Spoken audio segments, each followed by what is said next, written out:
जितने आस्था चैनल पर कथा सुन रहे हो, जितने फेसबुक और यूट्यूब पर सुन रहे हो, बहुत सावधानी से सुनना। जब जीवन में कहीं समस्या खड़ी हो जाए, कहीं बहुत विकट समस्या है और कोई हल ना मिल रहा हो जाता है जीवन में, कोई कोई घड़ी ऐसी आके खड़ी हो जाती है जहां पर हमको सोचने के लिए भी समय नहीं है। तब मंगलवार को अगर शिव जी के मंदिर में, शंकर के मंदिर में जाकर एक लोटा पानी चढ़ाया जाता है तो हमारे कार्य में उन्नति होती है। महाराज में कहा था, घर में सीधी सूंड का गणेश और व्यापार व्यवसाय ऑफिस में उल्टी सूंड का गणेश होना चाहिए। गणेश जी मैया को प्रसन्न करने के लिए अष्ट रूप में धारण करते हैं। तो तिजोरी में हम जो गणेश की प्रतिमा रखते हैं वो वरद विनायक के नाम से रखते हैं। गणेश जी फ्री कब रहते हैं? तो हमने कहा अब ये तुम्हारे ऊपर, हमको तो मालूम भी नहीं, हम तो अपॉइंटमेंट लिए भी नहीं है उनसे, तो तुम्हें ज्यादा स्मरण हो। तो किन आप शंकर जी की कथा करते हो, आपको नहीं मालूम कि गणेश जी कब फ्री रहते हैं? हमने कहा गणेश जी फ्री रहने का केवल एक समय होता है, एक टाइम होता है, एक पल होता है, एक घड़ी होती है कि गणेश जी महाराज हमारे घर में आ गए।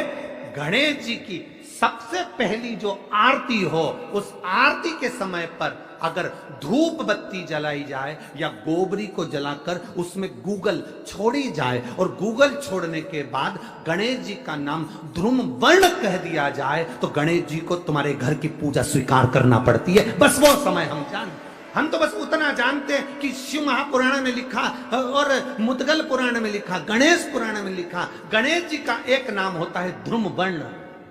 क्या नाम है?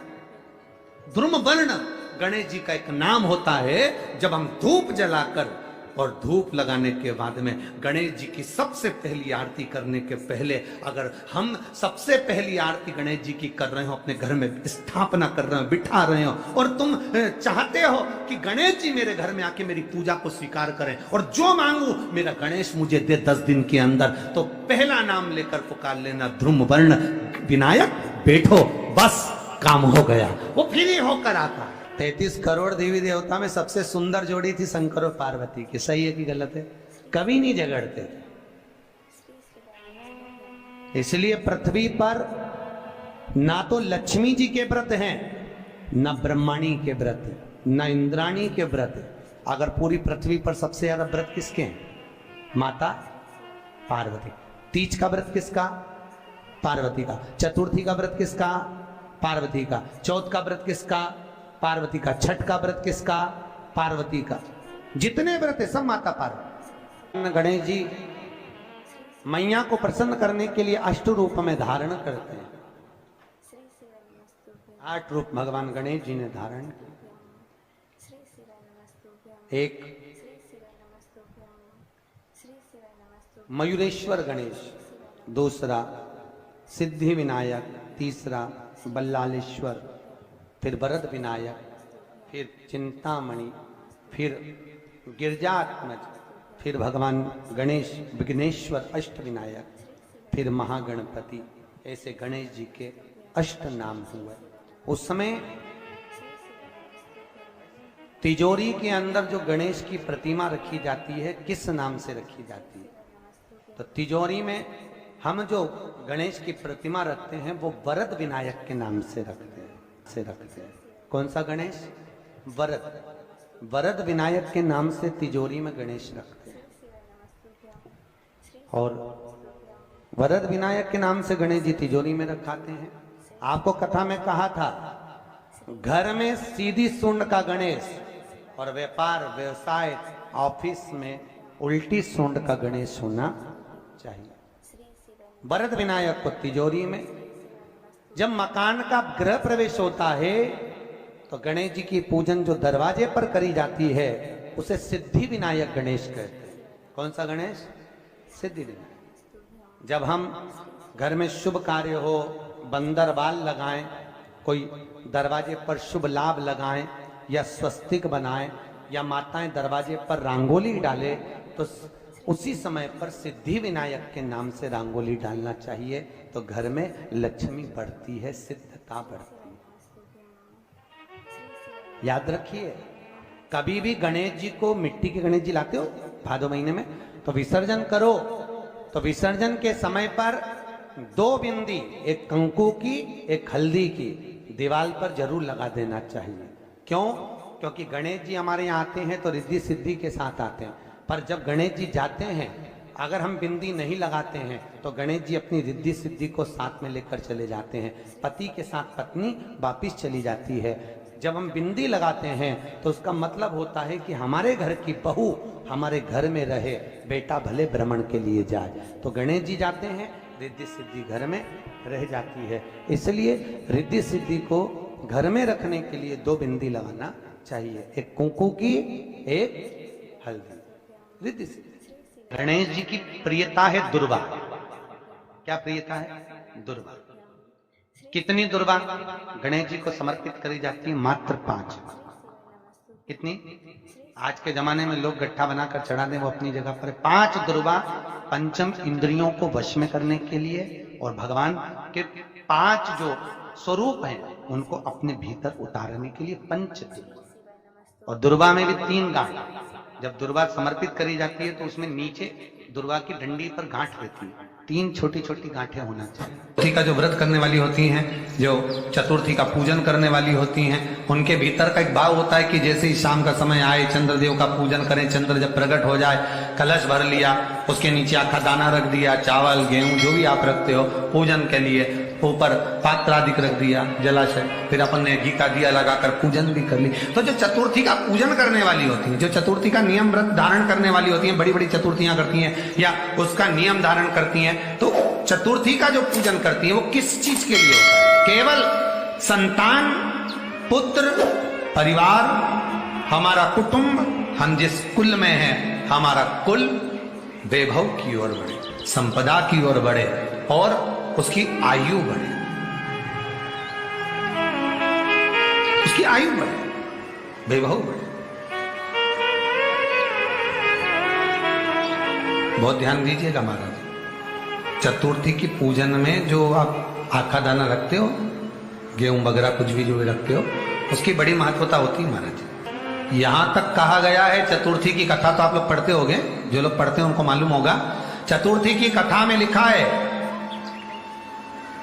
चौथ माता के व्रत में वर्णन किया गया है कि वो आखा दाना जो रखा जाता है, मान लो कोई जरूरी काम होता है तभी आखा दाना को रखा जाता है, संभाल के रखते हैं कि हम इस काम के लिए जा रहे हैं और हमारा ये कार्य सफल होना चाहिए। तो जिसने चतुर्थी का व्रत करा है, जिसने चंद्रदेव का पूजन करा, चतुर्थी का व्रत करा, वो गणेश जी से विनती करके वहां से 2-4 आखा दाना उठा ले और जो व्यक्ति का काम अटक रहा है अपने ही घर का, पर दूसरे कुल को नहीं देना, अपने ही कुल के अंतर्गत जो काम अटक रहा है उसकी जेब में, उसके पल्लू में उस चीज को रख दिया जाए। तो चतुर्थी जो अगली आती है, जैसे आप महीने की करते हो तो महीने की, और आप जैसे करते हो कि 4 अलग बड़ी बड़ी चतुर्थी करते हो तो उसके अनुसार आपका कार्य सिद्ध होता ही है। उस आखे दाने का इतना महत्व होता है क्योंकि चतुर्थी का व्रत करने वाली माता जब व्रत करती है तो स्वयं चतुर्थी की कथा में लिखा हुआ है कि पार्वती जी गणेश जी से चतुर्थी की कथा बचवाती। चतुर्थी की कथा बाची किसने थी? स्वयं गणेश जी महाराज ने। और सुनी किसने थी? माता पार्वती। बाचने वाले गणेश जी थे, सुनने वाली माता पार्वती। तो चतुर्थी की कथा जब होती है तो उसको स्वयं गणेश जी बाच रहे हैं। तो व्रत कौन सुन रही है? माता पार्वती। और आपने जो आखा दाना लिया वो गणेश जी के भाव से लिया, गणेश जी से निवेदन करके, विनय करके, प्रार्थना कर उसको प्राप्त किया। जितने आस्था चैनल पर कथा सुन रहे हो, जितने फेसबुक और यूट्यूब पर सुन रहे हो, और जितने इस छत्तीसगढ़ की पावन धरा पर बैठकर सुन रहे हो, बहुत सावधानी से सुनना। एक छोटा सा कपूर का टुकड़ा जब आरती में जलाया जाता है तो ये कपूर क्यों जलाते हैं? इस कपूर का महत्व क्या है? इस कपूर का कारण क्या है? ये कपूर है कौन जिसको हम आरती में जलाते हैं? क्या जरूरत इस कपूर को आरती में जलाने की? क्या जरूरत इसको यज्ञशाला में जलाने की? क्या जरूरत है इस कपूर को पूजन में जलाने की?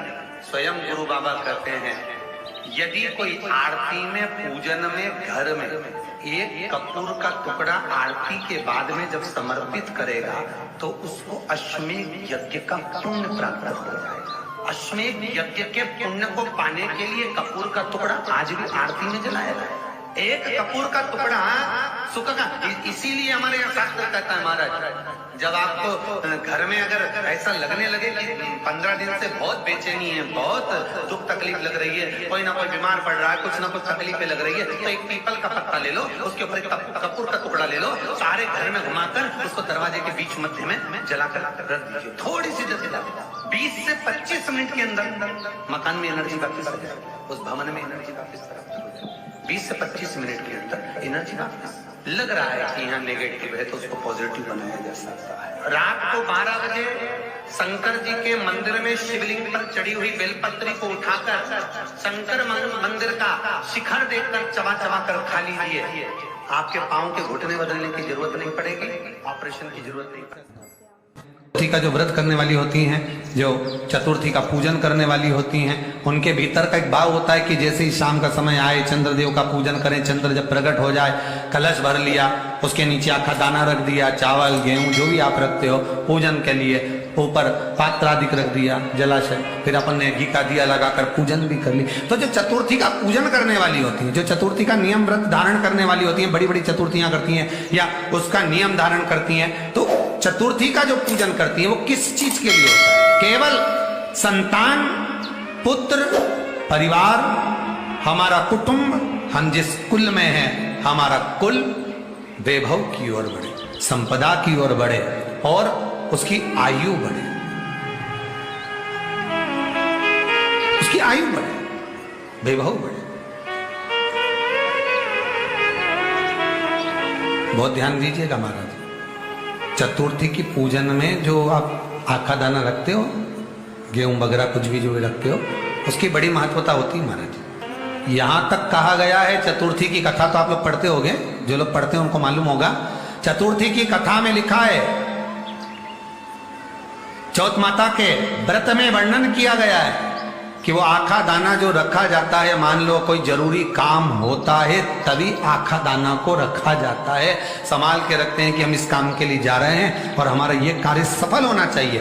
तो जिसने चतुर्थी का व्रत करा है, जिसने चंद्रदेव का पूजन करा, चतुर्थी का व्रत करा, वो गणेश जी से विनती करके वहां से 2-4 आखा दाना उठा ले, और जो व्यक्ति का काम अटक रहा है अपने ही घर का, पर दूसरे कुल को नहीं देना, अपने ही कुल के अंतर्गत जो काम अटक रहा है उसकी जेब में, उसके पल्लू में उस चीज को रख दिया जाए।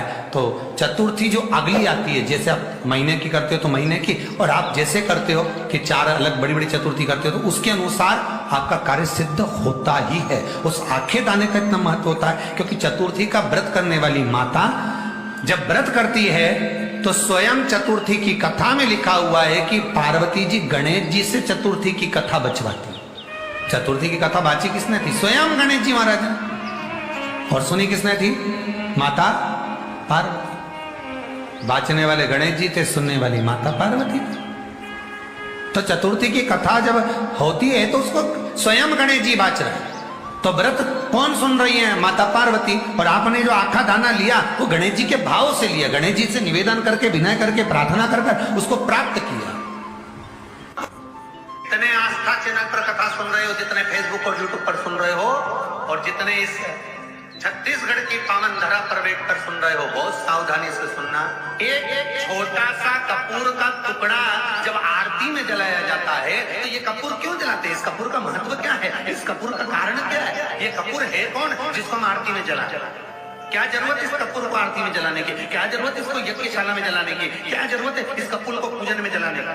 स्वयं गुरु बाबा कहते हैं, यदि कोई आरती में, पूजन में, घर में एक कपूर का टुकड़ा आरती के बाद में जब समर्पित करेगा तो उसको अश्वमेध यज्ञ का पुण्य प्राप्त हो जाएगा। अश्वमेध यज्ञ के पुण्य को पाने के लिए कपूर का टुकड़ा आज भी आरती में जलाया जाए। एक कपूर का टुकड़ा सुख का, इसीलिए हमारे यहाँ शास्त्र कहता है महाराज, जब आपको घर में अगर ऐसा लगने लगे कि 15 दिन से बहुत बेचैनी है, बहुत दुख तकलीफ लग रही है, कोई ना कोई बीमार पड़ रहा है, कुछ ना कुछ तकलीफें लग रही है, तो एक पीपल का पत्ता ले लो, उसके ऊपर एक कपूर का टुकड़ा ले लो, सारे घर में घुमाकर उसको दरवाजे के बीच मध्य में जलाकर रख दीजिए। थोड़ी सी जला 20 से 25 मिनट के अंदर मकान में एनर्जी वापस आ जाए, उस भवन में एनर्जी वापस प्राप्त हो जाए। 20 से 25 मिनट के अंदर एनर्जी वापस लग रहा है कि यहाँ नेगेटिव है तो उसको पॉजिटिव बनाया जा सकता है। रात को 12 बजे शंकर जी के मंदिर में शिवलिंग पर चढ़ी हुई बेलपत्री को उठाकर शंकर मंदिर का शिखर देखकर चबा चबा कर खा लीजिए। आपके पांव के घुटने बदलने की जरूरत नहीं पड़ेगी, ऑपरेशन की जरूरत नहीं पड़ेगी, ग्रीस वापिस बढ़ जाएगा और ये तुम लोग जो कुर्सी पे बैठते हो वापिस नीचे बैठना चालू कर दो, जरूरत ही नहीं पड़ेगी। घुटने के दर्द और कमर के दर्द के लिए सबसे अच्छी चीज 7 गांठ वाली दुर्वा 21 ले लो और चतुर्थी के दिन गणेश जी को समर्पित कर दो। पंचमी तिथि को उस दुर्वा को उठाकर दूध में डाल दो और उस दुर्वा को दूध में डालकर उस दूध में उस दुर्वा को मल लो और जिसके